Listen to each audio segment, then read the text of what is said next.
If you're like most Americans, or most people around the world for that matter, you wake up every morning these days saying, how do I keep President Obama from reading my email? Well, the Russians have come up with an answer. They're buying typewriters. All their secret agents and heads of their diabolical agencies are going to use typewriters so that they won't be part of the internet and people can't read what they say. But if you're under 50, you may ask yourself, what in the world is a typewriter? Luckily, I know what a typewriter is. I started using typewriters in the late 1940s and I've never stopped, and I'm here to tell you all about them.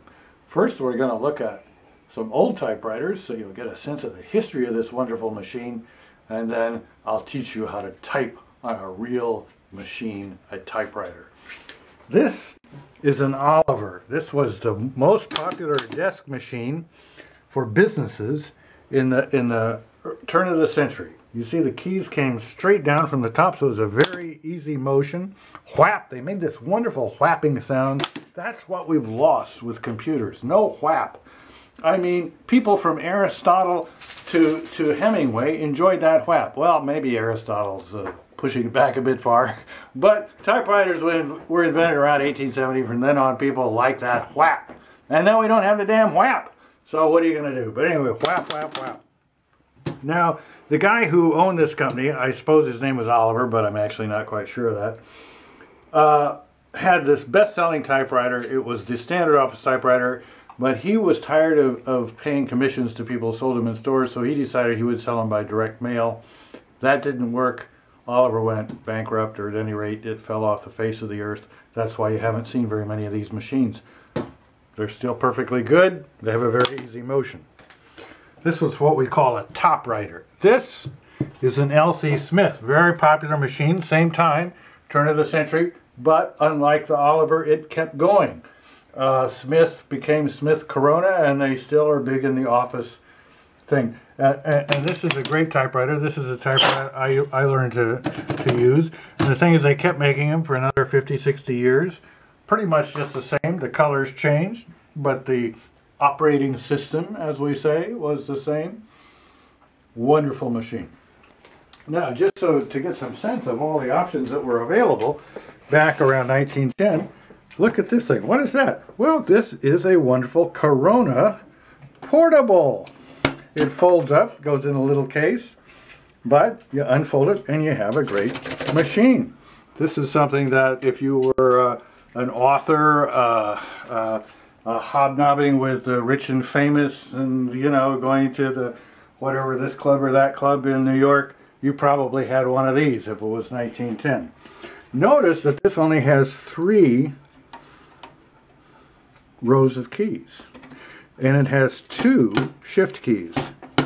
There was some variation in what we might call operating systems at the turn of the century.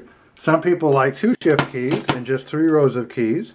So you could get all the symbols with just 3 rows of keys. But what won out was 4 rows of keys and just 1 shift key, which we still have on the modern computer. This is my lovely granddaughter Jamaica, and I'm going to teach her to type on a typewriter. She's sitting in front of my roll-top desk, which is also a little bit antique. Now, we've got 2 typewriters here from what I consider the golden age of typewriters. That's from the 20s through the 50s, when every decent author had a portable typewriter. Now, this is one from more like the 40s and 50s. You can see it's not black enamel. It's kind of gray. It's a very nice typewriter, but the keys don't have that kind of nice look to them that the older ones have. And then in the 50s, they began making these in pastel. Ugh. And then we went into electric typewriters and various kinds of depraved things like that, finally to computers. This, on the other hand, is a typewriter that Hemingway might have used. This is a Corona Portable, black enamel, just a wonderful machine. This is what I do all my writing on. Of course, I have to then do another draft on a computer, but this is the one that's fun because you have the whap, whap, whap, and you get to see it right away.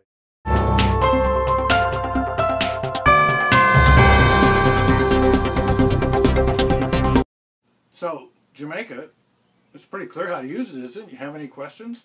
I do. How do you plug it in? There's no way to plug it in because there's no need to plug it in.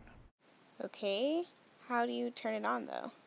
Well, you don't need to turn it on. There's no on-off switch. Where's the command key, then? There is no command key, none whatsoever. Well, how can I change this font? Well, you don't choose a font. That's a tremendous time saver because when you sit down, you can't spend the first 2 hours every morning deciding which font you're going to work in for the day because you have absolutely no choice whatsoever.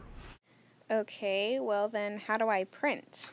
Well, printing is built in. That's the charm of these things. They have a built-in printer. You don't need wires, you don't need Wi-Fi. That's the great thing about typewriters. That's the charm of typewriters. That's what's been lost with computers. You just push the key and it prints. Try it!